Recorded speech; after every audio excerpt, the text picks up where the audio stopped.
فَلَنَسْأَلَنَّ الَّذِينَ أُرْسِلَ إِلَيْهِمْ وَلَنَسْأَلَنَّ الْمُرْسَلِينَ.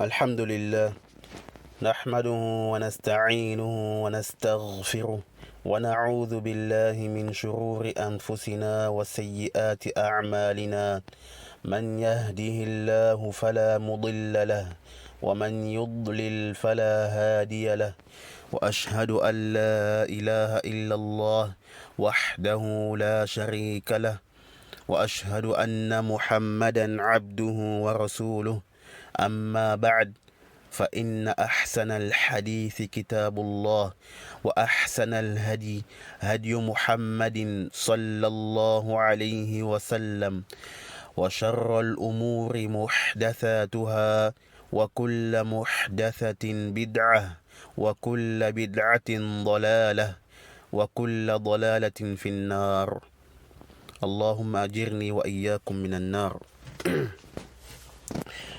Alors nous sommes dans le 10e cours concernant l'explication du célèbre poème Al-Bayqouniya. Naam.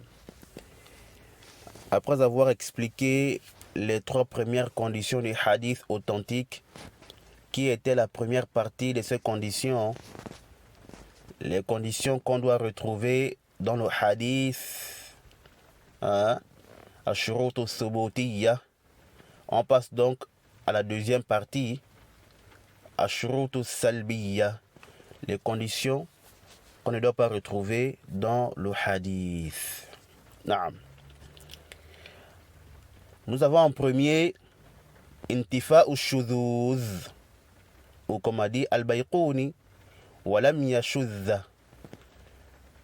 Yani, le hadith authentique ne doit pas contenir une chose marginale. On conditionne l'absence de ce qui peut le rendre marginal. Naam.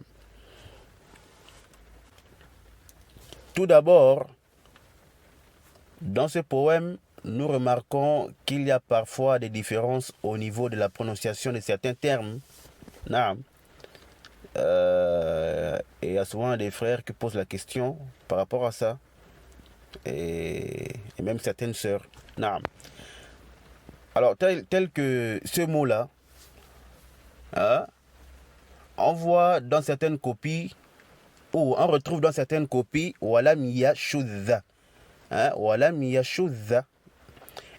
Dans d'autres copies, on trouve Walam Yashi. Walam Yashidha. Et dans d'autres aussi, on trouve quoi? Walam Yushadha. Alors, qu'est-ce qui est juste ici? Doit-on dire Walam Yashudha ou Walam Yashidha ou Walam Yushadha? Naam. Alors, premièrement, ce qu'il faut savoir, c'est quoi?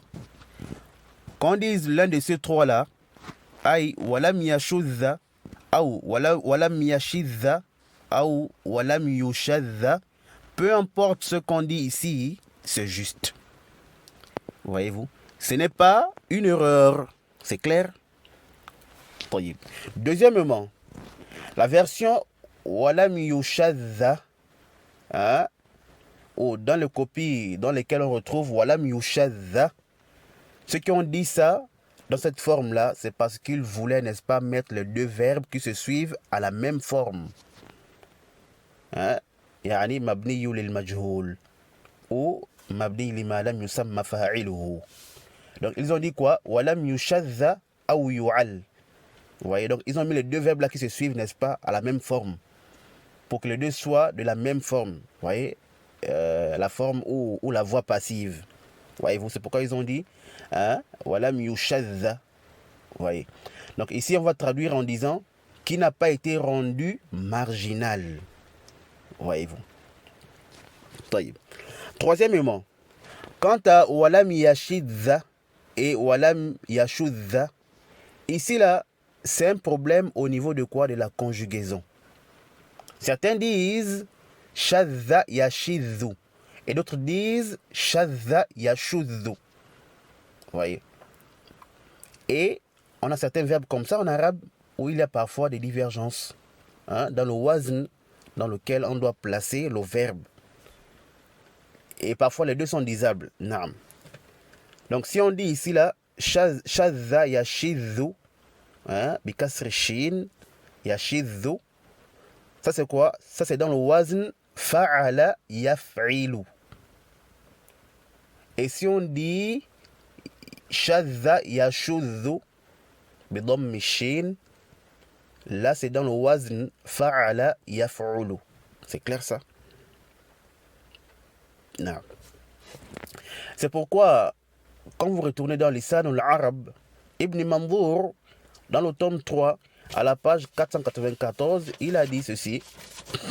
Shadhadha anhu yashidhu wa yashudhu. Voyez-vous, il a dit quoi? Yashidhu wa yashudhu shudhudhan. Infarada anil jumhur wa nadara fahuwa shadh. Il dit shadhadha. C'est-à-dire quoi? L'origine de shadha, c'est quoi? C'est shadhadha. Parce que le shadda ici, là, sur le zal, ça montre que c'est une lettre double. Donc, qu'on a défait. Vous voyez? Shadha, ça donne quoi? Shadhadha. Naam. Ensuite, il dit shadha anhu yashidhu et yashidhu et yashudhu. Shudhudhan. Voyez-vous? Il a mentionné les deux. Yashidhu et wayashudhu. Naam. Il dit ensuite, cela veut dire qu'il s'est isolé de la masse, de la plupart des gens. Il est devenu quoi? Il est devenu rare. On l'appelle donc shadh. Vous voyez? Celui qui est isolé, qui est marginal. Voyez-vous? Donc déjà là, on voit que Ibn Manzour a ramené, n'est-ce pas? Il a ramené les deux. Yashudhu et yashidhu. Donc les deux sont disables. Ensuite, on a également la définition linguistique de ce mot-là. Ashudhuz, en langue arabe, c'est quoi? Al-infirad. Al-infirad, donc l'isolement et la marginalisation. Et ashadh, c'est quoi? Al-munfarid, l'isolé, le marginal. C'est clair? Quant à Ibn Faris, dans son dictionnaire Mu'jam Maqayis al-Lugha, il a dit dans le tome 3, à la page 180, il a dit shadha الشين والذال يدل على الانفراد والمفارقة. شذ الشيء يشذ شذوذا. Ibn Faris a dit shadha, il dit le shin et le dhal indiquent l'isolement et la séparation. Et donc, une chose qui s'est isolée, shadha shay'u yashidhu shudhudhan. Donc ici, on voit que lui, il n'a cité que shadha bikasri shin, yashidhu. Bon, même si on ne sait pas réellement s'il a dit yashidhu ou yashudhu. Voyez-vous? Mais c'est comme ça que le muhaqqiq, le vérificateur de ce dictionnaire-là, c'est comme ça qu'il a articulé avec la kasra. Il a dit yashidhu. Donc on ne sait pas si c'est réellement Ibn Faris lui-même qui avait écrit ça comme ça dans le manuscrit ou c'est le vérificateur, le muhaqqiq, qui a jugé que c'était yashidhu. Naam. Wa ala kulli hal, ce n'est pas trop un problème. Ce n'est pas trop un problème. Nous disons, comme a dit Ibn Manzour, yashidhu et yashudhu. Donc, qu'on dise walam yashudha ou walam yashidha ou même walam yushadha, il n'y a pas de problème. J'espère que c'est clair. Non. Ensuite, qu'est-ce que le shadh veut dire chez les gens du hadith? Avant ça d'abord, sachez qu'on va parler de ça ici très brièvement, car l'auteur va le mentionner dans le vers 21. Et donc le détail et l'éclaircissement sur ça seront faits là-bas. C'est clair? Donc on va juste ici là donner la définition du shadh chez les gens des hadiths. نعم. الشاذ هو مخالفة الراوي المقبول من هو أولى منه أو أكثر. مخالفة الراوي المقبول من هو أولى منه أو أكثر. Le shadh chez les gens du hadith, c'est le fait que le rapporteur accepté contredise un autre meilleur que lui ou un groupe de rapporteurs meilleurs que lui. Voyez-vous. C'est quoi? C'est le fait que le rapporteur accepté contredise un autre meilleur que lui ou un groupe de rapporteurs meilleurs que lui. Donc ici déjà à partir de cette définition-là, on se rend compte quoi? On se rend compte que qu'on parle du shuzuz ou du shadh, qu'on ne parle que du shuzuz ou du shadh que dans les hadiths de rapporteurs acceptés. Donc le shadh ne concerne que les hadiths des rapporteurs ou des narrateurs acceptés. Cela renferme donc le thiqa et le saduq, celui qui est crédible et celui qui est digne de confiance. Voyez-vous. Donc les rapporteurs qui sont faibles, qui ne sont pas acceptés, n'entrent pas ici dans le shuzuz ou dans le shadh. Donc ici le shadh c'est quoi? Ça concerne les rapporteurs qui sont acceptés et non ceux-là qui sont faibles. Wadih. Donc soit le rapporteur accepté ici là, soit il contredit celui qui est meilleur que lui en matière de crédibilité, soit il contredit carrément un groupe de rapporteurs qui est plus crédible que lui. Voyez-vous. Alors le hadith de celui ou ceux-là qui sont meilleurs que lui est appelé quoi? Al-Mahfouz. Al-Mahfouz. Donc ce qui est conservé ou retenu. Et le hadith du narrateur accepté qui a contredit, qui est isolé, qui est marginal, n'est-ce pas, est appelé quoi? Ash-shadh. Wadih.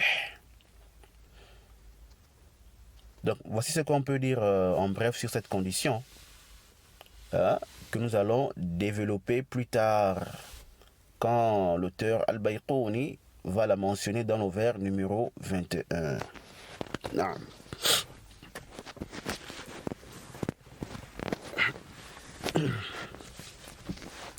On passe à la dernière condition du hadith authentique. La cinquième, et qui est la deuxième ici, dans les conditions qui ne doivent pas exister dans le hadith authentique. Naam. Et c'est quoi?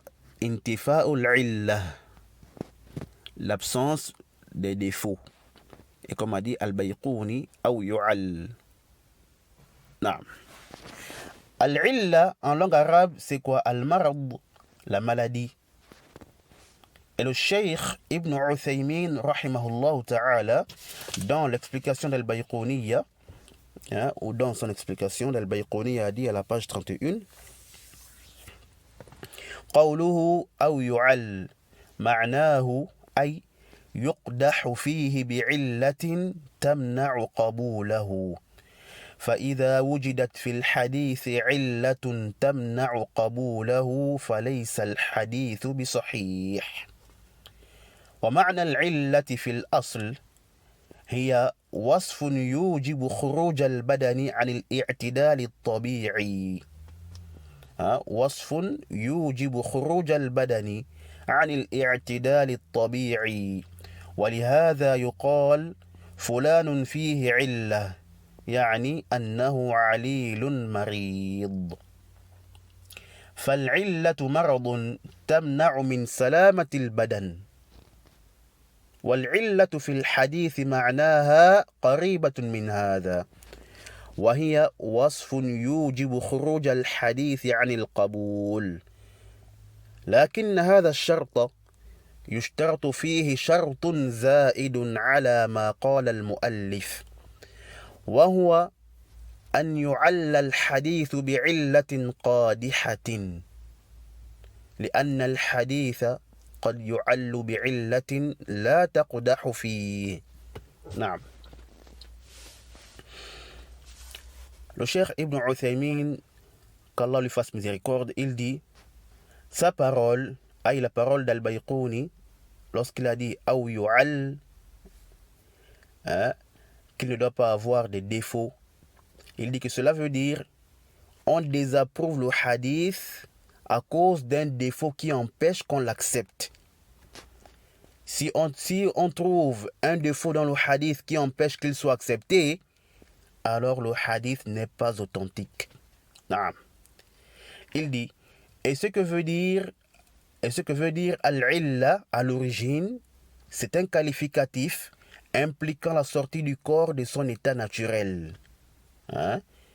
Al-illa à l'origine, c'est quoi? C'est un qualificatif impliquant la sortie du corps de son état naturel.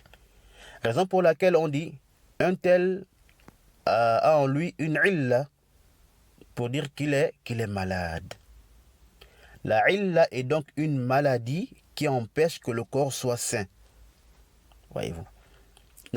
Donc ça c'est quoi? L'origine du mot al-illa dans le sens linguistique.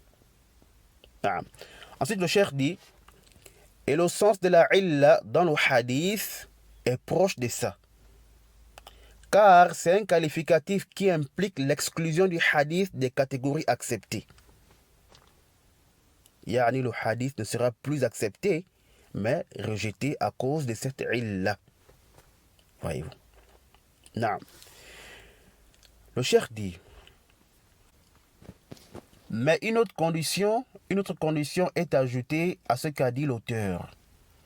C'est le fait qu'on dise que le hadith est une illa, si ce n'est qu'une illa, un défaut qui entache ou qui impacte dans son authenticité.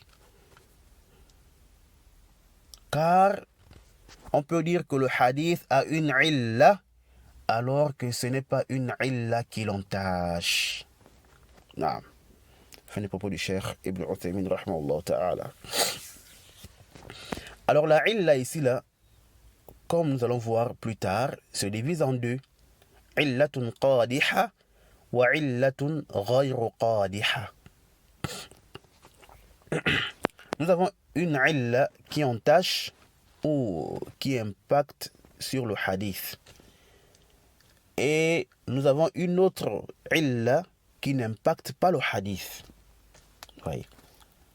Mais celle qui est prise en compte, ou lorsqu'on dit que le hadith a une illa, ou que le hadith est ma'loul ou mu'al, c'est bien celle qui entache dans le hadith. Voyez-vous? C'est celle-là qui entache le hadith. Celle qui a un impact sur le hadith.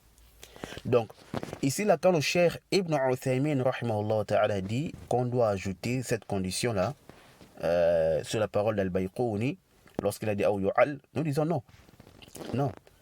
Car ce qui est connu chez les gens du hadith, c'est qu'on ne dit pas que le hadith a une illa si ce n'est qu'à cause d'une illatun qadiha, un défaut qui impacte le hadith. Voyez-vous. Et l'auteur même va mentionner ça dans le vers 24. Ouais, il va mentionner c'est quoi la illa. Voyez-vous. C'est pourquoi aussi on verra plus tard que ceux qui ont fait ce reproche-là à Ibn Salah ont commis une erreur. Voyez-vous. Non. Donc, lorsque les gens du hadith disent de manière générale al-illa, alors ils font allusion à quoi? À la illatun khafiyyatun qadiha. Illatun khafiyyatun qadiha. À un défaut caché et qui impacte quoi? Qui impacte le hadith. Ou qui impacte sur l'authenticité du hadith. Cela veut dire que lorsqu'on voit un défaut apparent, clair, dans le hadith, comme une coupure entre deux rapporteurs de manière claire, donc cela n'est pas appelé quoi? Illa. Bien que cette coupure implique la faiblesse du hadith. Mais on ne va pas dire que c'est un hadith mu'al ou hadith ma'loul. Non. Mais on dirait quoi? On dirait que c'est un hadith munqati', un hadith coupé. Pourquoi? Parce que ici, la cause de la faiblesse est apparente et non cachée. Également, si on voit un hadith qui a des défauts, mais qui ne l'entache pas, vous voyez, on ne peut pas dire que le hadith est mu'al, hein, ou qu'il est une illa, voyez-vous. Donc il faut que les deux conditions-là se réunissent pour qu'on dise que le hadith est quoi? Est mu'al ou ma'loul.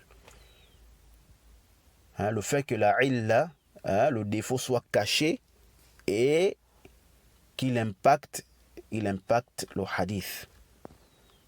C'est pourquoi les savants des hadiths disent quoi? Que la illa fait partie des choses les plus obscures et subtiles dans la science des hadiths. Que seuls ceux-là qui ont vraiment une très bonne compréhension, une grande capacité de mémorisation, hein, ceux-là qui connaissent bien les narrateurs des chaînes de transmission et les narrations, hein, les moutounes, c'est ceux-là qui peuvent, n'est-ce pas, détecter la illa dans le hadith. Vous voyez? C'est pourquoi ce n'est pas tous les savants du hadith qui ont parlé sur la illa ou les illa du hadith, mais c'est quoi? Une minorité des savants du hadith qui ont parlé sur ça, tels que Ali ibn al-Madini, l'imam Ahmad, l'imam al-Bukhari, Abu Hatim al-Razi, Abu Zur'at al-Razi et bien d'autres. Non. Et la illa ou les illal ne sont pas des choses qu'on peut découvrir à la première vue ou en se limitant qu'à un seul hadith. Oui. Donc la illa, ce n'est pas une chose qu'on voit directement, qu'on découvre dès que tu lis le hadith la première fois, ou en se limitant seulement qu'au hadith qui est devant toi. Là, il faut quoi? Hein? Il faut rassembler toutes les voies du hadith. Hein? Il faut rassembler toutes les voies du hadith et bien les étudier et aussi retourner aux paroles des gens qui maîtrisent les illal des hadith. Pourquoi? Pour pouvoir découvrir cette illa qui est cachée et qui empiète sur le hadith. Oui. C'est pourquoi l'imam de illal al-hadith, Ali ibn al-Madini, rahimahullah, il disait quoi?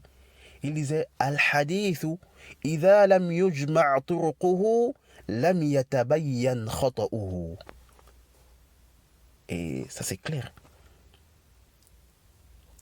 L'imam de Ilal al-Hadith disait quoi? Il dit si on ne regroupe pas les différentes voies du hadith, alors son erreur ne peut pas apparaître. Vous voyez? Donc, si on ne regroupe pas les différents chemins du hadith, on ne pourra pas s'apercevoir du défaut qu'il cache, hein, et qui impacte sur le hadith. Voyez-vous? Donc, pour connaître la illa, il faut quoi? Il faut regrouper les différentes voies du hadith. طيب. Alors, on remarque que les deux conditions, hein, qu'on ne doit pas retrouver dans le hadith, ça concerne quoi? Ça concerne les hadiths des narrateurs acceptés et non les narrateurs faibles ou rejetés. Et aussi, elles entachent dans la chaîne de transmission comme dans le récit même, la narration, le matn de hadith. Naam. Alors voici ce qu'on peut dire de manière brève sur ces deux conditions-là, ash-shudhuz et al-illa, hein? Car nous allons bien les éclaircir devant le shadh dans le vers numéro 21 et la illa au vers 24. Naam. Donc par là, nous avons fini avec l'explication des conditions du hadith authentique en lui-même. As-sahihu li dhatihi walhamdulillah. Non. Et celles-ci sont les conditions sur lesquelles les savants du hadith sont unanimes. Vous voyez? Donc les 5 conditions qu'on a vues là, ce sont les conditions sur lesquelles les gens du hadith sont unanimes. Mais nous avons d'autres conditions que certains mentionnent et sur lesquelles il y a divergence entre les gens du hadith. Mais on ne va pas les mentionner dans cette série de cours-là. Naam. Ce n'est pas important à connaître pour l'instant. Naam.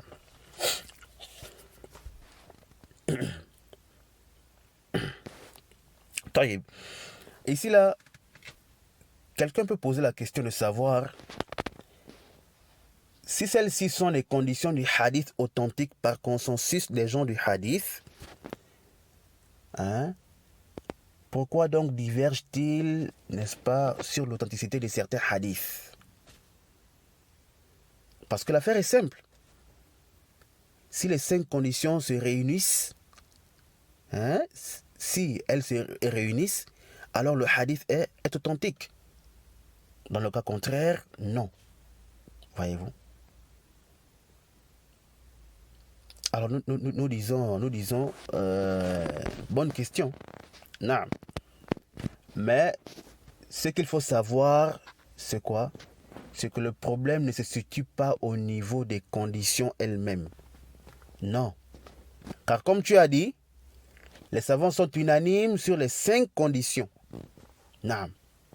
Maintenant, le problème se situe au niveau de la présence et de l'absence de ces conditions dans un hadith précis. Est-ce que tel hadith a regroupé les critères, les conditions du hadith authentique ou non? C'est là le problème. Est-ce que ce hadith qui est devant toi ou qui est devant le savant ou un groupe de savants, est-ce que ce hadith-là a regroupé les critères et les conditions du hadith authentique ou non? Un groupe peut te dire, oui, effectivement, on retrouve les 5 conditions réunies dans ce hadith. Tandis qu'un autre groupe peut te dire, non, les 5 conditions ne sont pas réunies. Il manque telle condition. Voyez-vous. Donc, ça va dépendre de quoi? De l'ijtihad, de celui qui est face au hadith. Est-ce qu'il voit que les conditions sont réunies ou pas? Donc, c'est là le problème, Yahri. Et non pas sur les conditions en elles-mêmes. Fatanabbah lidhalika barakallahu fik. Oui. C'est pourquoi on dit quoi? La théorie et la pratique ne sont pas pareilles. Ouais, il y a une différence entre la théorie et la pratique. Voyez-vous. Donc, ici, là, il faut faire attention à ça. Et faire la différence entre les deux. J'espère que c'est clair. C'est pourquoi Ibn Salah, rahimahullah ta'ala, après avoir mentionné ces 5 conditions du hadith authentique, il a dit فهذا هو الحديث الذي يحكم له بالصحة بلا خلاف بين أهل الحديث. فهذا هو الحديث الذي يحكم له بالصحة بلا خلاف بين أهل الحديث. وقد يختلفون في صحة بعض الأحاديث. ليش؟ لاختلافهم في وجود هذه الأوصاف فيه. وقد يختلفون في صحة بعض الأحاديث لاختلافهم في وجود هذه الأوصاف فيه، أو لاختلافهم في اشتراط بعض هذه الأوصاف كما في المرسل. نعم. Ibn Salah, rahimahullah ta'ala, il dit, après avoir cité les 5 conditions, il dit, ceci est le hadith jugé authentique par consensus des gens du hadith. Hein? Donc ici on voit que Ibn Salah a mentionné quoi? Un consensus, n'est-ce pas, sur ces 5 conditions-là. Naam. Et autres que lui ici ont mentionné ce consensus. Naam. Il dit, mais il se peut qu'ils divergent sur certains hadiths. Hein? À cause de quoi? À cause de leur divergence sur l'existence ou la présence de ces critères dans ces hadiths. Oui. Donc il se peut quoi? Qu'ils divergent sur l'authenticité de certains hadiths. À cause de quoi? À cause de leur divergence sur l'existence ou la présence de ces critères dans ces hadiths-là. Voyez-vous? Est-ce que le hadith en question remplit les conditions? A-t-il regroupé les critères du hadith authentique ou non? C'est là le problème. Voyez-vous? Alors, Ibn Salah continue en disant, ou aussi à cause de leur divergence sur le conditionnement de certains critères, comme dans le mursal. Non. Alors, ce que Ibn Salah vient de mentionner là, il y a le problème sur certaines conditions, parmi ces 5 conditions-là, ça c'est une divergence entre les savants du hadith et les fuqaha, les jurisconsultes. Voyez. Les fuqaha, eux, ils ne voient pas le conditionnement de l'absence de ce qui rend le hadith marginal et aussi l'absence des défauts cachés qui impactent sur le hadith. Yani intifa ou shudhudhi ou intifa ou l'illa. Pourquoi? Car tout ça fait partie des hadiths des narrateurs acceptés, comme on a vu. Naam. Et aussi, au niveau du hadith mursal, il y en a qui s'argumentent de ça et d'autres non. Vous voyez. Donc ici, là, la divergence, c'est entre les gens du hadith et les fuqaha. Sur certaines conditions, parmi les 5 conditions. Voyez-vous. Et comme a bien souligné Ibn Salah, il a dit quoi? Ceci est le hadith jugé authentique par consensus de qui? Par consensus des gens du hadith. Voyez-vous. Donc il a été daqiq, il a été précis. Il a dit c'est un consensus des gens du hadith sur quoi? Sur ces 5 conditions-là. Et c'est ça qui est pris en considération. Naam, nous sommes dans la science du hadith. Donc, on fonctionne avec quoi? Les conditions des gens du hadith. Naam. On fonctionne avec quoi? Les principes et les conditions des gens du hadith. Naam. C'est pourquoi vous allez voir que beaucoup de fuqaha et des usuliyoun ont commis beaucoup d'erreurs. Pourquoi? En s'argumentant des hadiths qui sont authentiques pour eux, alors qu'ils ne le sont pas en réalité. Pourquoi? À cause du manque de certaines conditions acceptées à l'unanimité chez les gens des hadiths. Voyez-vous. Et Ibn Daqiq al-Eid, il a dit qu'il y a beaucoup de ilal par lesquels les gens du hadith rendent le hadith faible, mais qui ne sont pas considérés, dans les principes et les bases des fuqaha. Voyez. Il a dit quoi? Qu'il y a beaucoup de ilal par lesquels les gens des hadiths rendent les hadiths faibles, mais qui ne sont pas considérés dans les principes et les bases des fuqaha. Voyez-vous. Donc c'est pourquoi il faut faire quoi? Il faut faire attention. Il faut faire attention avec les hadiths à partir desquels s'argumentent certains fuqaha. Surtout un jurisconsulte qui ne fonctionne rien qu'avec leurs principes. Voyez. Beaucoup s'argumentent des hadiths faibles. Pourquoi? Parce que selon leurs conditions, le hadith est authentique ou accepté. Alors qu'en réalité, non. Donc, il faut faire attention. Nous sommes dans le hadith. On fonctionne avec quoi? On fonctionne avec les règles et les conditions, les principes des gens du hadith. Pour qu'un hadith soit authentique, il faut impérativement ces 5 conditions-là. J'espère que c'est clair. Chaque art a ses gens et ses principes. Naam.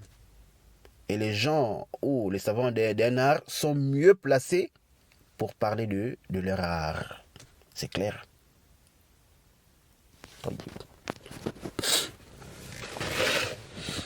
On va s'arrêter ici pour ce cours-là. Naam. Et comme j'ai dit, alhamdulillah, on a fini avec les conditions, les 5 conditions des hadiths authentiques en lui-même. As-sahih li dhatihi. Naam. Mais on a encore des choses à dire sur le hadith as-sahih. Naam. Donc dans les prochains cours, bi'idhnillahi ta'ala. Donc on va s'arrêter là. هذا والله تعالى أعلم وسبحانك اللهم وبحمدك أشهد أن لا إله إلا أنت أستغفرك وأتوب إليك.